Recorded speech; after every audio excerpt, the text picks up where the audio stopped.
We'd all thought it was crazy that a car manufacturer could go from producing this in the 1930s to producing what you see today.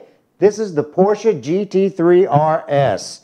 I'm Michelle Ray Hall with the Drive Channel and thedrivechannel.com.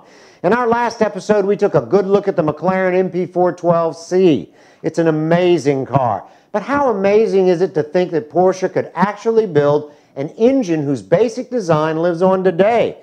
Not to mention the Porsche 911 from 1963 to now. That is truly an evolution of a solid idea.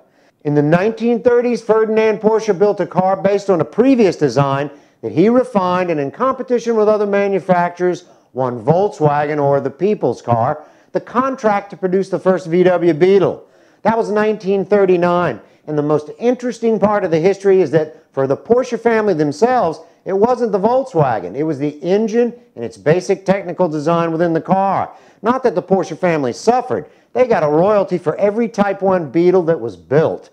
But after the war, he and his family couldn't pay attention. After they paid war reparations, there wasn't much left over, much less being able to produce a car.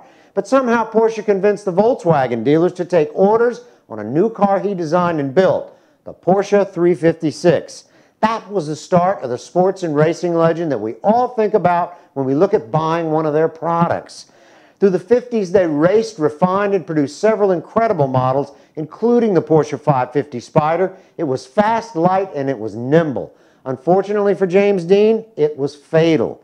Through no apparent fault of his own, he was killed in one of the first of these cars produced. The actor was an accomplished racer and took delivery of the one his friend, just before he drove off, called the Little Bastard.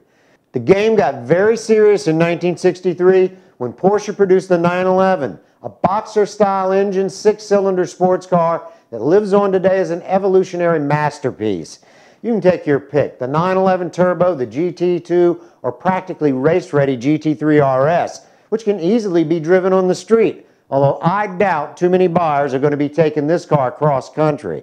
This car has an unbelievable 450 horsepower and a normally aspirated 3.8-liter flat-six engine.